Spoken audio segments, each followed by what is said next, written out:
his ear holes, he's gonna be so pumped. That's when he'll say, you know what? I'm assuming he has a lot of gold records hanging up. He'll say, you know what? Now I know I've made it. I know it. I would give all of those away just to put this on my fridge, just as a daily reminder that I've made it. So that's the boy on the bubble. Yeah, It had no real crescendo, I didn't feel. It was kind of just even throughout the song, that's a good point. which is a trend I noticed for a lot of the songs in the album. That's a good point. I don't think I've ever thought about that. Um, that's like, correct me if I'm wrong, but I think that that is one thing that separates good musicians from great musicians on live shows. If you go to a rock show and it's just like they turn the ramps to 11 the whole time. Sorry, they turn the ramps all the way up the whole time, and No it's just like references. no, no, that wasn't a reference.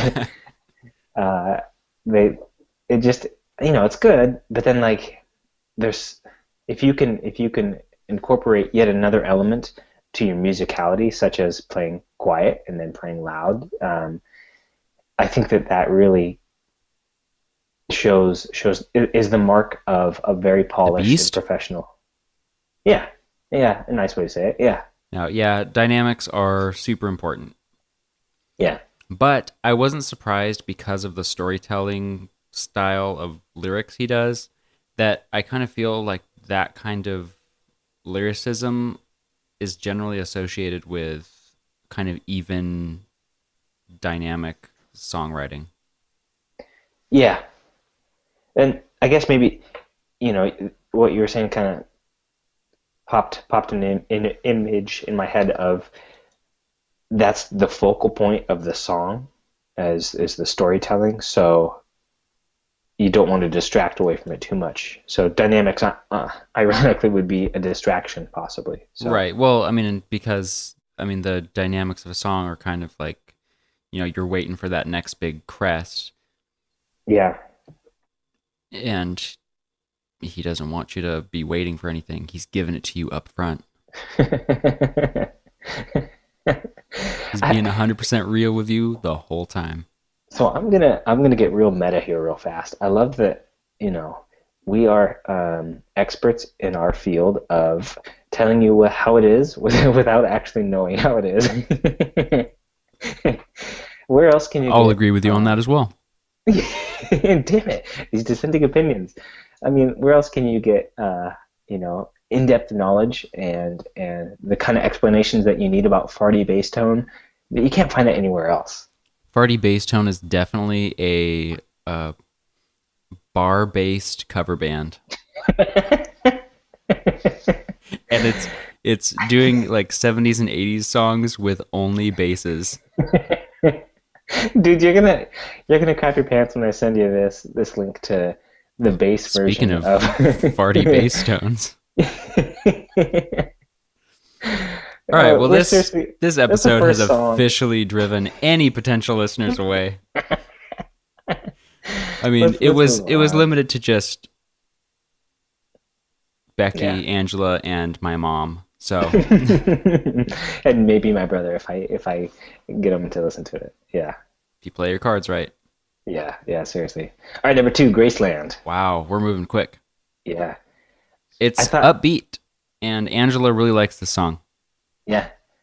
I think this is the most memorable single from the album. I'd never heard it And before. yeah, um, but do you see why it could be the most popular single from the album? Kind of.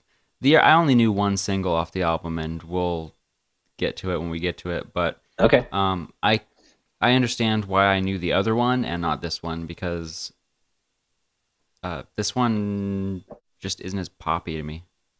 hmm I like the story in it though. I wonder if it's a little autobiographical. Once again, I could have done a lot more research, but I don't know this off the top of my head, but I don't know what Paul Simon's marital status is and whether he had issues with multiple marriages and divorces. But this song talks about it seems to me like it talks about a father and a son going on a trip to Memphis, Tennessee to go to Graceland.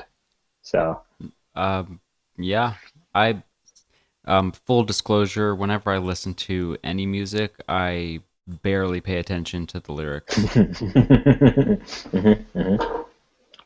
unless they're really bad, in which case they pull you out of the song immediately. yeah. I, yeah, that brings up a good point. I when I listen to music, the lyrics are the last thing I remember. Like especially if I'm in a band and I'm playing a song, my focus is to memorize the structure of the song and where everybody else is supposed to be playing, and then the vocals are just the The afterthought for me, garbage that gets unless put it's on a song. top, What's that? the garbage that gets piled on top of it, Yeah, the garbage on top. Yeah. the hot So garbage. yeah. Well, except in Paul Simon's case, because that's kind of the focal point of all the music. Yeah. Eh, I like the to each. guitar work on the song though, Mm-hmm. I agree. but it I does agree on have that. the same even tone. Yeah. Again, no real dynamic shift, Dynamics. Yeah. which is why I also think that the other song made a better single. Okay. And I we'll I'm get gonna to it. I'm gonna guess which one it is when we get closer. When I we won't get say to it it. until we announce it. Yeah. All right. So yeah, in this album, compared to the previous one, although they aren't, well, I guess they're separated by 30 some years between this and the Harry Belafonte Calypso album. Um, Songs are generally longer on this album. They're they're not like a minute 30 or 2 minute 20. Right. They're quite a bit longer, like 5 minutes for some of them. So Right. Because there's a lot more, well, there's a lot more instrumentation going on too, so there's more stuff keeping your interest. yeah, you can pass the solos around a little bit and, And and not have. and speaking of like, a lot of instrumentation going on, I actually do get the feeling that this album is written by a legitimate musician who's writing it for musicians. As opposed to Um, previous albums you've discussed well, just as opposed to writing for purely like for the masses. audience Gotcha. consumption. Like Yeah, it's easy to digest this album, but also he has a lot of stuff in here, a lot of layers and a lot of that was instrumentation exactly. that Yeah, would pique a any instrumental. Fuck, how do you say that? Any instrument player's interest, any musicians. musician's interest. Uh-huh. Hey, what's Yeah, someone who plays an instrument called? instrumentalist. Yay! No, Just I so you agree. know, I've already finished my gin and tonic. I'm still working on my tea. Um, you're right, and I was just gonna say as you said it, these songs are so layered, but they don't feel heavy and bogged down with all the layers. I feel like I'll some of the disagree layers. in some places. Okay, okay, so for we're still on Graceland, right? I feel like this one it wasn't overdone on the layers, but there like I I imagine what it would be to play this song exactly as it's recorded live, how many people you would need to have. So I'm always like, okay, well, there's got to be like three guitar players, and one of those guys honestly just plays one time, Like or like like a he plays it at drone one part. section. Okay, like are you familiar with the song "Turn the Page" by Bob Seger and the Silver Bullet Band? Wow, you have a lot of hope, don't you? Okay, well, here's the story that I'm going to say. He does in Turn the Page, as it starts with a saxophone thing, and the saxophone guy does not play until the very last part of the song. So it's seriously like where he comes up and yeah, the saxophone, and then he does a little noodly noodly thing, goes and hits the bar, and about 3 minutes and 50 seconds later, he just runs back to the stage and hammers out his last notes. Yeah, So that's but what I imagine. everyone loves that guy Oh, dude, isn't that the way it works though? They're like, yeah, dude, that guy rocks. You hear him rocking up there? He played twice. for 30 seconds. Yeah, exactly.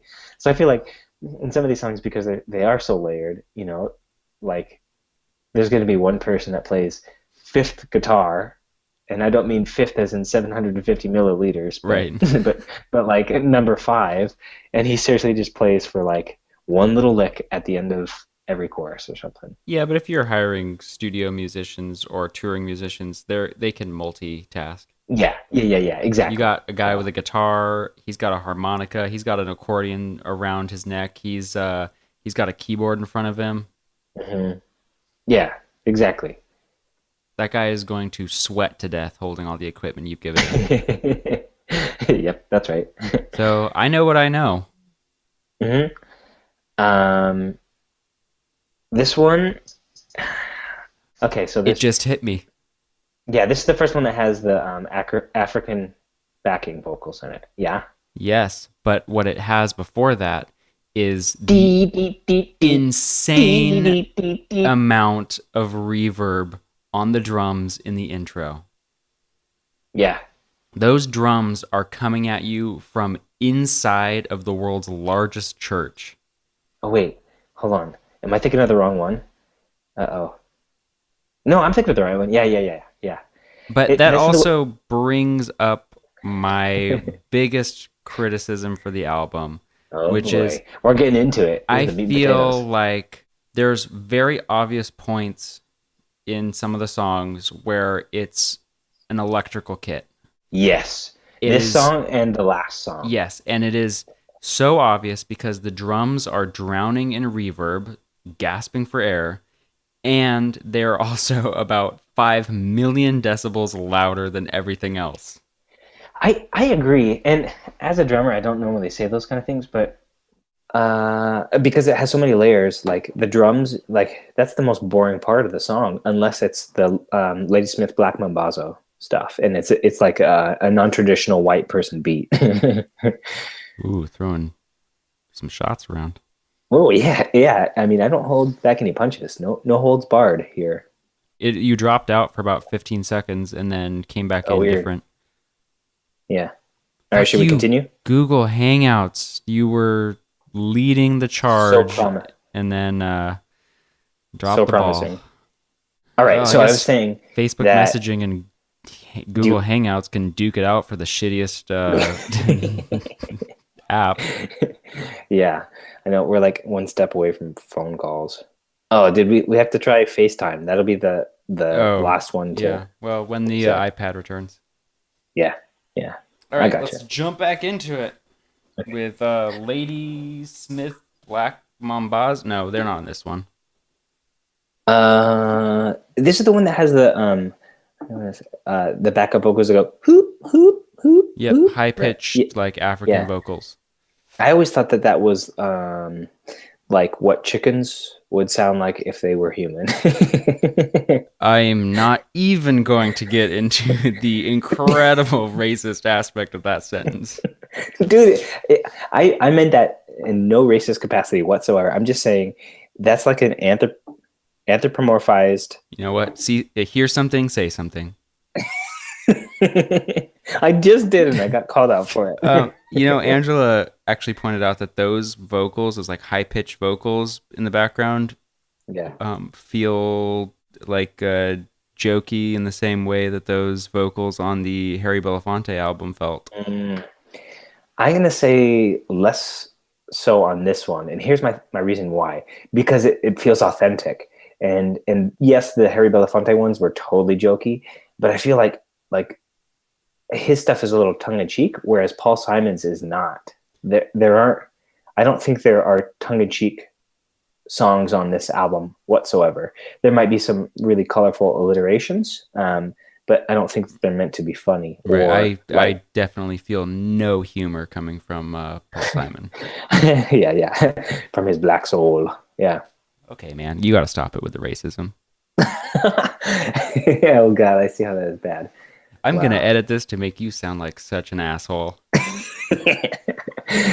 So you're just gonna leave it as is? Yeah, pretty much. Thanks for doing the editing.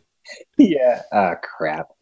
This All right, one actually, I felt all the instruments seemed like kind of. This is what my note says. All instruments seemed like a jumble mashed together Mm, in parts.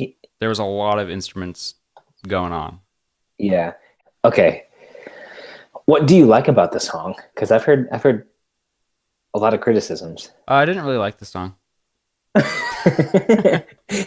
I guess I shouldn't presume that there were any redeeming qualities in your Well, mind. I mean, well, okay, well, we can't get into the whole package until the end, so Yeah, we won't get into it yet. yeah. Let's Okay. go on to number four, Gumboots. Yeah. Um, My take it away. notes, my notes just say, "Give me some sax." Uh-huh. Uh-huh. And I by bet the you. I way, bet the brass and sax work on this entire album is amazing. it is really good, right? Mm-hmm. It's kind of the same era. Okay, here's some Wikipedia facts for you. Um, crap. Note the Hang air on. quotes around facts. Yeah, on a podcast that really comes through. So the according to Wikipedia, um, this was the highest selling release in South Africa at the time since Michael Jackson's Thriller. I'd buy that, Yeah. which So South Africa apparently did. yes, they did. Um, I was gonna say, yeah, the sax work in this is. Oh, I'm sorry. I know why I was gonna say Michael Jackson because Michael Jackson stuff was synthesizer everything, you know. But in Paul Simon's, like they're actual trumpets, they're actual Oh saxophones, yeah, but no, everything and they sounds were real fake drums. except those garbage drums every once in a while. Yep, yep, yeah. So it is refreshing to have live trumpet, well, live horns, so wind instruments Yes, and brass. it's nice to hear people going legit. Yeah, But for this song, all I could think was I tried to pay attention to the lyrics. They felt kind of nonsensical. I think so too. Hmm. Like the one where it says like, "Why don't we get together and call ourselves an institute?" And then you don't know how I feel. Blah blah blah blah blah blah blah. Just how he Yeah, wrote it. that's that. Those are the words. Yeah, it is poppy, and it kind of reminds me of if I were to be eating in a Cajun restaurant, that this would be on in the background, and I wouldn't think twice about it. Yes. I agree. Okay. Good. Because that was a stretch. I thought I was going to get yelled at for that No, one too. I'll agree with you on Gumboots because we disagreed heavily on the last song. Okay. Well, gumboots is close to gumbo, so maybe that was like priming in my head. Yeah. Mr. All right. Psychology, Yeah. Tell me about it. Should we end it? So track number 5 is the last one on side number 1. If you listen to on vinyl. which I didn't. By the way, Okay. Amazon Prime, Yeah. big shout out to Amazon Prime Music streaming.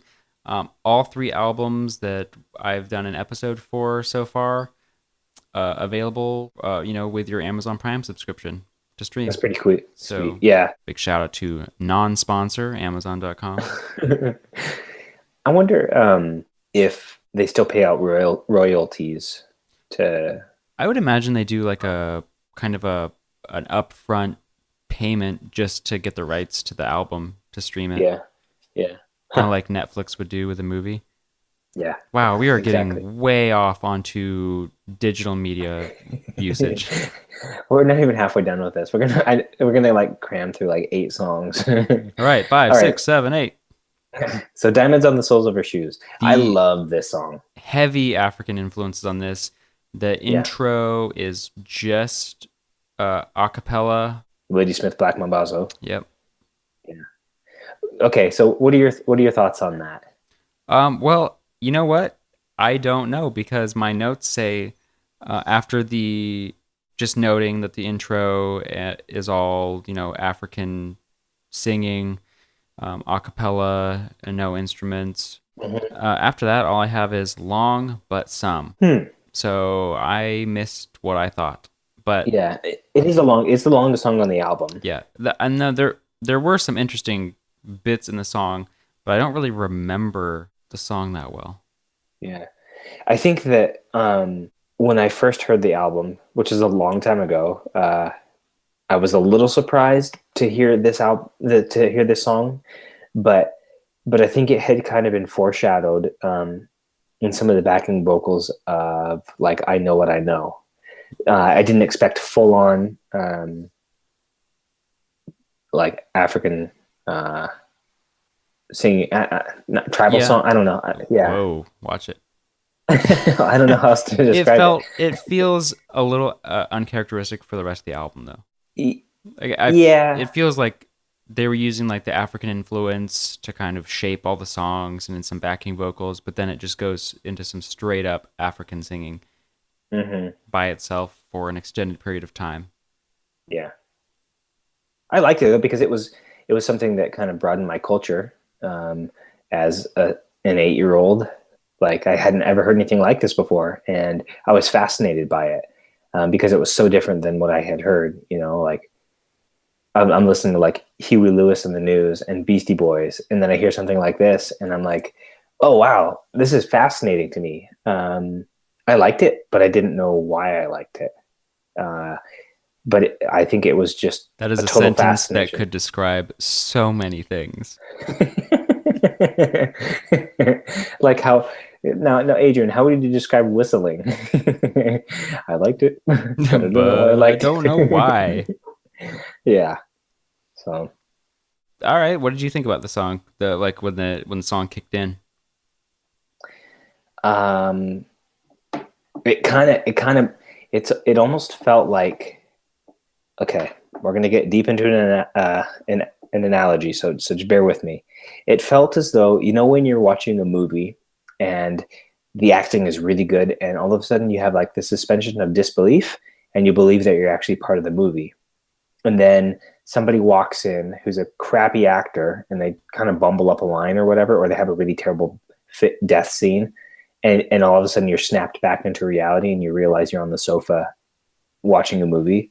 That's kind of how it felt when the song actually came in with Paul Simon. I was like, oh yeah, that's right, I'm listening to a Paul Simon album, So what which I know with you just described mushrooms. I can guarantee you, I've been on no psychedelic, mind altering substances while ever listening to this album. But that was my experience with it. It's like, oh yeah, that like I think because it was something that was so unheard of in my previous listening history, that I was so enamored and so captivated by it that when Paul Simon came back in, I was like, oh yeah, yeah, yeah, yeah, that's right. It's not their album. It's Well, Paul Simon's. how I view it, or how I heard it was kind of like if you were at this point, I don't know how, 5 songs in, getting fatigued by Paul Simon. Mhm. This kind of, and I'm sure it surprised a lot of people when it came on for the first time. It kind of forces you to pay attention to the album. Forces in a negative way, or No, recaptures your it's like attention. when you hear something such a drastic change in the album like that, it kind of forces your attention back on the album. Yeah, That was yeah, weak. Let's move on. yeah. Number Side 6. two. You Can Call Me the only single that I knew from this album. I knew that this was the one that you knew, and I should have said that earlier. Just And you like know you knew who what? Farty Bass. You know what? I don't care. This song is fucking amazing. Yes, thank you. Fuck yes. This song could pump anyone up. Yeah. Um, don't you think that if you did a video like overdub of like, I don't know who uses it nowadays, but I think like the Los Angeles Kings hockey team uses Thunderstruck by AC/DC when they first come out on the ice. Don't you feel like you could just crank this shit over over like a stadium PA, and people would just go fucking bonkers? I was going to suggest that the song could be used in a sports setting, but I didn't know if you'd agree with me. Oh man, like, and I know I screwed it up earlier, but and thought that that intro was the one for I Know What I Know, but this one, when it starts off with the Oh yeah, and you know exactly what song it is when that intro comes in. yeah, I I was in a car with a friend of mine a few years back, and this song came on, and he was just like, "Oh my god, I love this song!" And we were just jamming out so hard. And it was an album that was made the year we were born, but it has that staying. It stays that test of time where it's that good, I think. Yep. And it has the album breaking loud ass drum fills and lots of reverb. and and farty bass solo. Yep. And again, as far as I could tell, nonsensical lyrics. Yeah, I think, to be honest, a lot of these lyrics are because they're beyond my scope and depth of understanding. I feel like some of them are going to be, if I had the mental faculties to understand this, my mind would be blown. Right? I'm sure some of it's pretty deep, but Either that, or I mean, they've just been run through so much, like so many layers of like alliteration and like a metaphor in his mind before they made it to the paper, that like only he understands what it's actually about. that's an option too. I mean, I know that happens. Yeah, that's a good point. And then when like reporters say, "Oh, what were you thinking about when you wrote this song?" I'm sure the artists are like, "Ah, god damn it, really?" Well, Like, okay, I'll give you the 5 minute explanation on this one line and how much processing my brain did to yeah, like bury it under all of this like poetic allegory. this all this Yeah, these poetic tools. yeah, yeah, exactly right. And then that interview gets edited down to just little sound bites, and it. Oh boy, that would be frustrating. Yep, the plight of the rich musician. Yeah, I don't know how rich he was at this point. I don't know. I'm not gonna look it up. Yeah, no, Well, since it was the low point of his career before this, probably not doing great. yeah, I agree. I agree. Do we got anything else on Call Me Al? You can call me Um, Al. Al, call me. I like the song. It'd be hard for me to choose a favorite, but it sounds like this would be your top pick of the entire album. Well, it's the only one I knew, and I didn't even know it was Paul Simon. Oh yeah. And then when it came on while I was listening to this, I was like, "Oh Oh man, snap!" I'm ready to rave. I want to go punch I my almost hand through a punched. I window. almost punched through my monitor. You're like, I was I'm ready to about ready jam. to kick through a door. Yeah, so You know you good were. times. Yeah, yeah, good times. And it was in the midpoint of the album where I was giving up hope. Yeah, but if you listen to it on vinyl, this is the first song on side two, and you're just like, oh, I'm back in. This I'm would in 100%. destroy your house party. Yeah. Yeah. This is the part right before everybody gets a second wind, and then this song is the second wind song. Like, oh shit, yeah. Yeah. Who's going on a beer run with me? Oh no, Jimmy, let's go get some more Bush Light. this came out in 1986. This is like you flip the album over. This song starts and everyone's just doing coke off the coffee table. Yeah. Yeah, I guess so, right? Number 7. Under African Skies.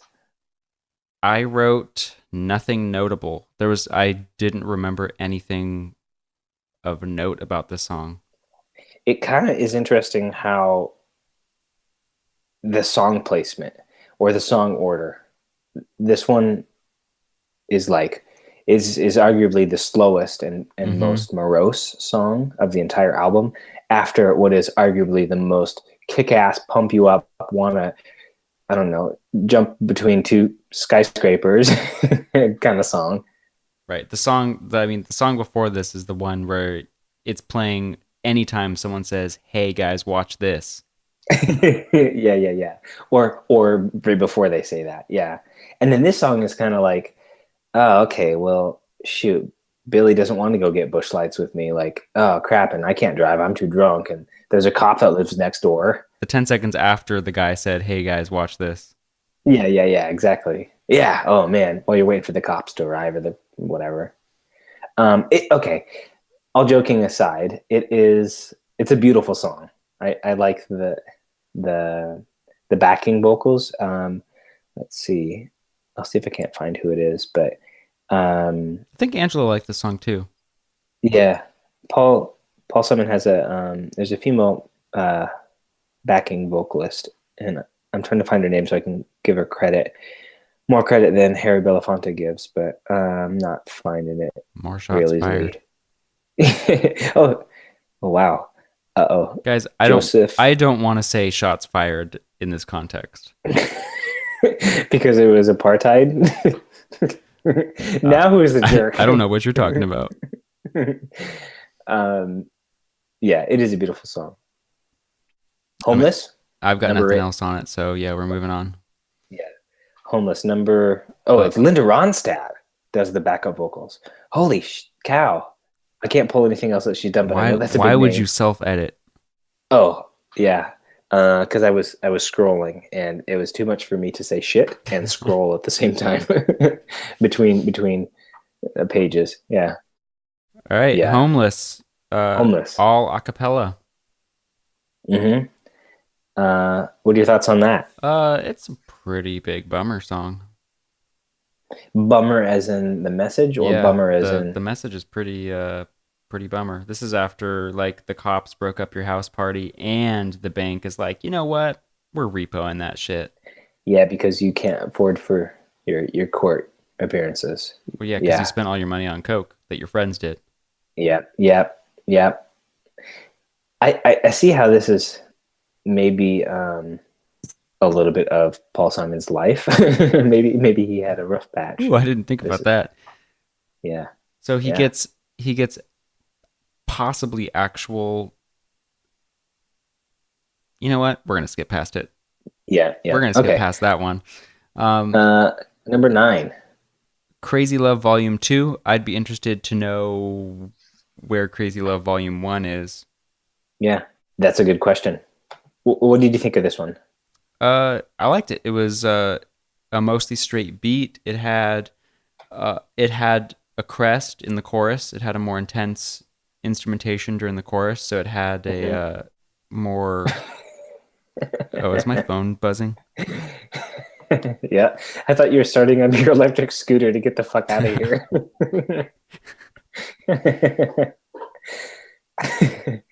It definitely layered in well, and this is the song that probably has the most dynamics in it. Yep, I liked it. And Yeah, the instruments, like every single instrument, had kind of a cascading feel. They all were moving down, yeah, uh, yeah, note wise. yeah. The arpeggiation in it is cascading. Mm-hmm. Kind of cool. I mean, I don't know if he did that on purpose, like a cascade, like a wash cascading feel during Yeah, a song called "Crazy Love," like Van something's Morrison. like something's coming over you.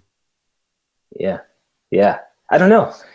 And this would be the song that if I were a reporter, I'd be like, "So what happened to Crazy Love Volume One?" And Paul Simon would be like, "Oh, God damn it, really?" It died in the apartheid. Apartheid. Yeah, Yep. yeah. All right, let's move on. Number 10.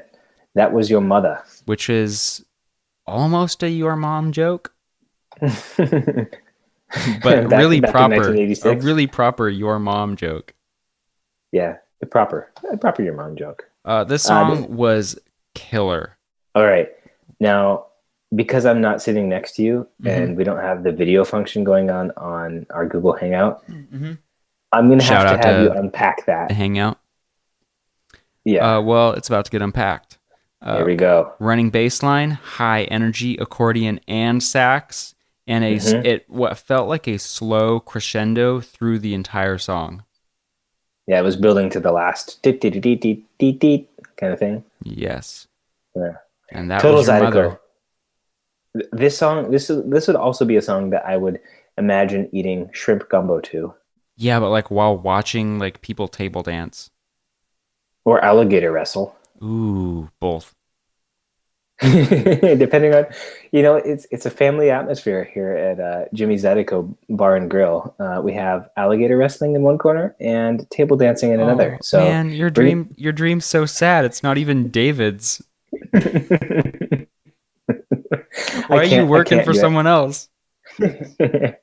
That's the thing. It's all the protection, so they don't come after me and my family. Oh yeah, when everyone gets mauled by alligators. Mauled by I think alligators mauling. is another I, bar band.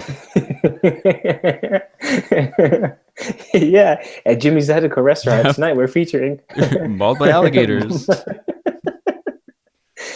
and opening farty bass tone. Family fun. only $5 cover for the seat, There's a where $5 $5 cover at a gets you the whole restaurant? seat, but you only need the edge.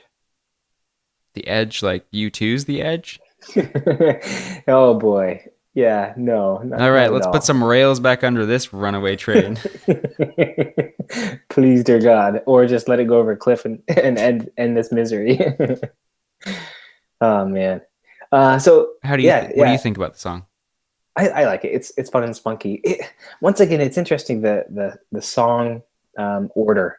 I feel like these last so songs 6 through 11, the second side of this album are starts with "You Can Call Me Al," super like fist bumpier in the air, and then Right. the next three songs are kind of Well, the next like, two songs are definitely uh, okay, yeah, yeah, bummers. and then this one kind of builds you back up Mm-hmm. towards the end. So Yeah, and then it goes into number 11, All Around the World or The Myth of Fingerprints. yeah, now okay, while I do really really like this I love this album. I'll come out and say it. I'm not ashamed of my emotions. This song, the drum intro, just drives me bonkers. And even when I was 8 years old, before I ever picked up drumsticks, other than the edible kind that come out of the The freezer. KFC bucket. Oh yeah, or those ones too. Yeah, touche. I was annoyed by this fake drum sound. At first it sounds like, oh man, somebody recorded these drum mics way too hot, and they just everything's peaking on the levels, and then they just had to fix it in post the best they can. And they're like, oh shit, we can't possibly just redo this. But then on a second listen, it's like, ugh, those drums. Yeah, I think whoever was mixing this was just like, you know what everyone really wants? Anytime the electric drums come in, they want it to blast their eardrums to death.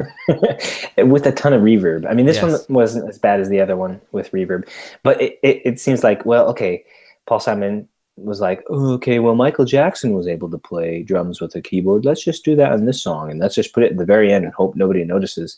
But I just feel like, as an analogy of hunting and pecking is for typing, this song is done on the keyboard the same way with two fingers. You're just poking, you're poking at the keys and making the same And thing. It you know just what? feels so And the hacky. keys don't like it. No. Should I explain that? Well, yes. Let's unpack this. So the keys said no, Yeah. Yeah, and these definitely. kind of And I jokes was aren't funny. and and and me as the keyboardist slash drummer was like, oh, I don't care what you say. This is my right as the keyboardist slash drummer to So do this. did we find the saddest person at the live show then is the guy that has to do the fake drums? Oh, dude, could you imagine? Okay, just as happy or as much fame and notoriety as the saxophone player gets in "Turn the Page" by Bob Seger, this guy gets the exact opposite. Yeah, everyone just Like, boos him as he boo switches that that shit. keyboard on. Yeah, or this is the part where the drummer is like, "Oh man, I forgot I'm double booked, guys. Like, Yeah. I was supposed to go play Pokemon Go tonight Hey, do I still get with paid my while he's girlfriend." doing the drums on the keyboard? Oh, okay. So I played with a guy Please who, elaborate. yeah, I played music. I played music with a guy who is Was definitely he the an most. instrumentalist? He was a multi instrumentalist. He he's definitely the best musician I've ever played with. He plays keyboards and all sorts of things. He composes. He played for live for the Latin Grammys. He played with Freddie Fender for a long time. And I had to look up who that was, but he was telling me one time he played a gig with Freddie Fender, and he toured with Freddie Fender for a long time. And the drummer didn't show up, or like, I don't know what he was doing, drunk or whatever. So my buddy that played the keyboards just had to figure out drum patches on his keyboards and play drums from his keyboards. And so finally, I don't know what happened, but they found the drummer, and he came in for the last like three songs of the show, and people just cheered like there was no tomorrow, and they booed my poor buddy, the keyboard Oh player. man, And I'm like, oh man, it was that's out of just so necessity. heartbreaking. And the way he told the story too, I just was like, oh, you can't even tell the story. Like this is the saddest thing that has ever happened to you. And it's one of those moments where you're like, buddy, do you need a hug? But then you're uh, like, oh, but I don't want to hug someone that plays keyboard drums. now you're calling me a racist, and with editing, you're going to make me sound terrible. But that was straight up like you're gonna get sued for defamation of character for that one. Come at me. He might, but Um, yeah, this song though, I liked this song, and I also appreciated that it's an album closer that is high octane. A lot of albums die out on the last song. I have mixed feelings about that, and it depends on the album. But I will agree with you wholeheartedly on your sentiment on this being the album ender. It just feels right. I think so too, because it's like having some slower songs. It's what you would do for a live show. You don't want to end. Well, okay, unless you're an 80 power ballad band. Right. You don't want to end on like a slow stick your lighter up in the air song. You know what?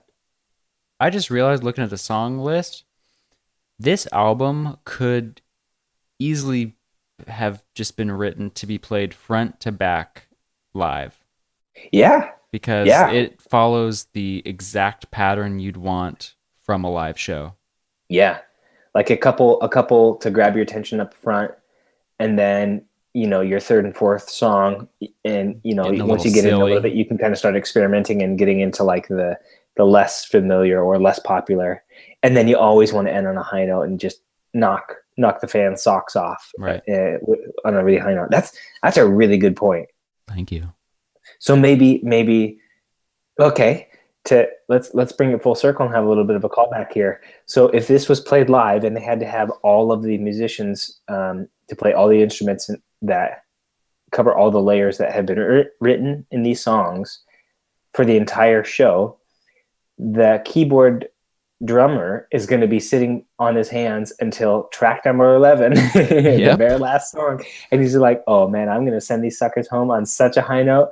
I'm going to I'm going to finger play these keyboard notes so hard, people are just going to, I bet you the guy drowns in undergarments thrown on the stage, or roses if you want to keep it a little more family friendly.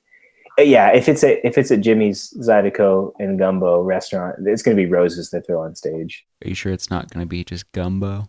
Okay, well, it could be roses thrown from the alligator wrestling side, and then undergarments from fans thrown from the table dancing side.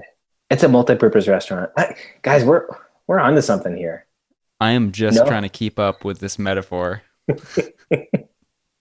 Do you think that the fake drums were done with a keyboard, or do you think they were done with an actual electronic drum kit?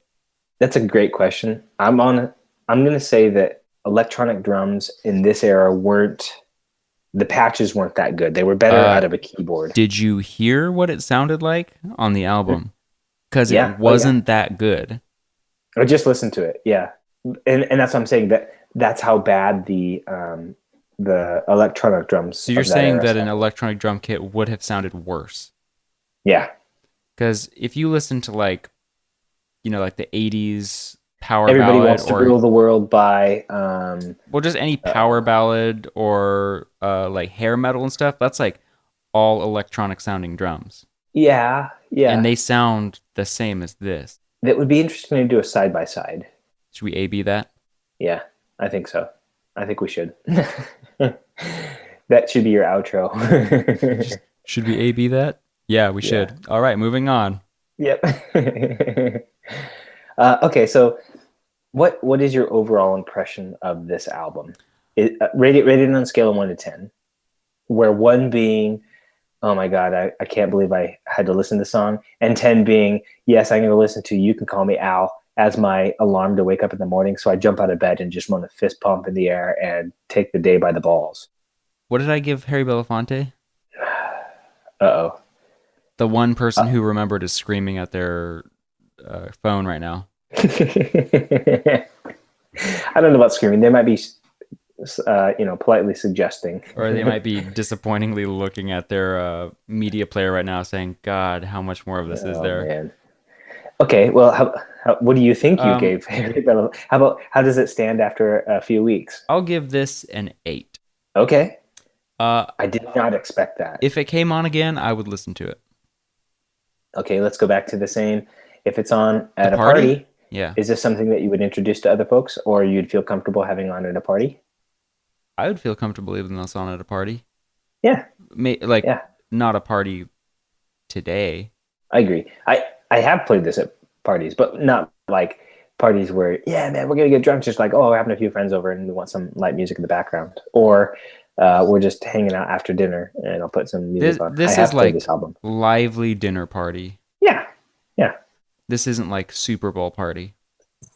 No, Unless you unless play unless. unless you play You Can Call Me Out 11 times on a Oh my loop. God. Yeah. I think that's what I'm going to do. When I watch the Super Bowl this year with my friends, I think I'm going to put the TV on mute. And then as the teams walk onto the field and run onto the field, I'm going to play You Can Call Me Al.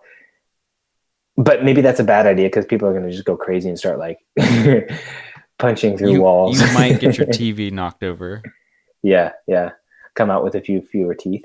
You know what? I did like this album though. Angela liked it, so that kind of makes me more inclined to listen to it. We listened to it together in the car Yeah, on my second listen. So yeah.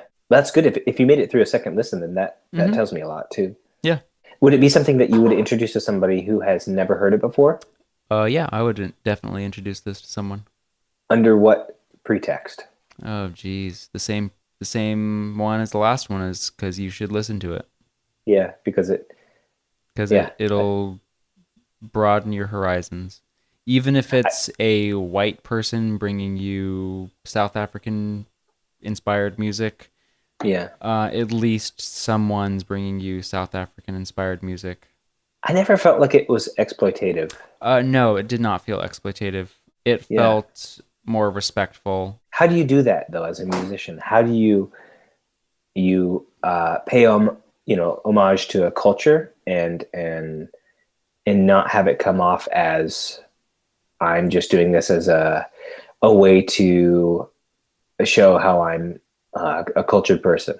I think that what he did is he kind of subtly wove it into all the songwriting on the album, so it still sounds like what I imagine he sounds like, Yeah. but with just a little bit of that South African woven in, and then blatant, just this isn't me, this is someone else doing this music on there as well. So Yeah, I guess he's not trying he's to not sing it. stealing their Yeah. voice. He's giving them another outlet for the voice Yeah. That's a good analysis of it. Yeah. and profiting from it. But maybe because the album doesn't have tongue-in-cheek songs, it doesn't feel as if that is a motive.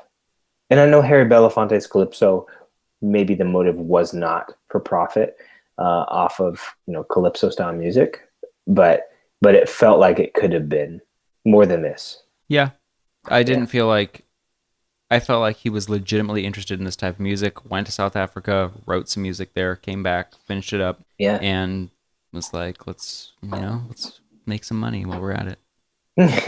Yeah. Because I'm Yeah, I agree. homeless. He probably wasn't homeless. Who knows? I mean, I maybe don't want to he get sued maybe for he was like, defamation. he's a method songwriter where he he goes into the homeless for a little while and writes music about it. So he's the Daniel Day-Lewis of songwriting. You heard it here first. Yeah. All right. Well, that's pretty cool. I just want to get one more thing out in the open. Oh boy. Here comes the bomb drop. The dissenting opinion I've been waiting for this whole episode. No, this is actually a question I have for you because apparently Oh. this is a theme that's going to come up, and I don't care if it makes me sound like someone you wouldn't want to listen to music with. This is just an opinion I have as a musician, Okay. an actual musician, guys. I'm not lying. Is this album better than any of the Beatles?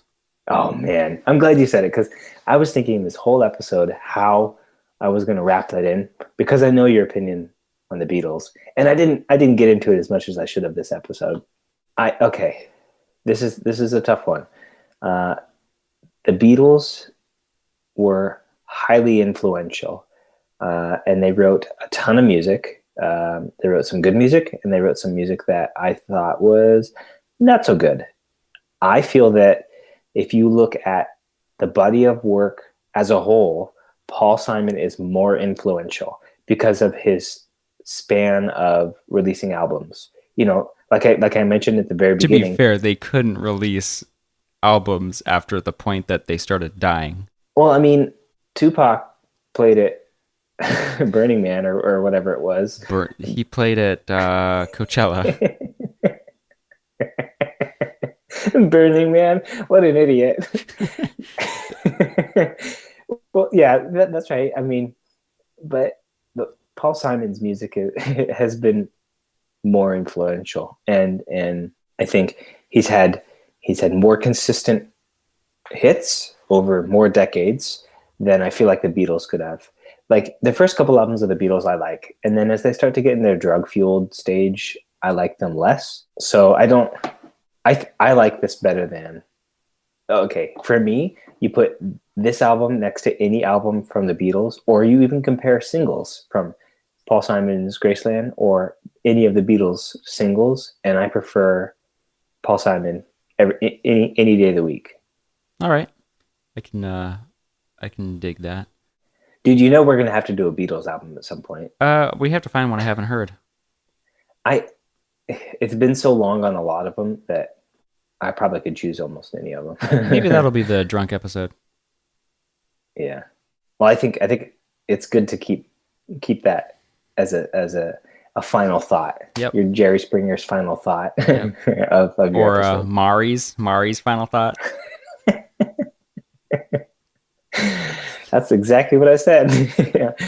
If you make mistakes, if you make farty bass tone, make it loud and proud, baby. Yep. So, any closing thoughts on this album? I think you should honestly have the farty bass tone. I'm going to email it to you the moment I hang up.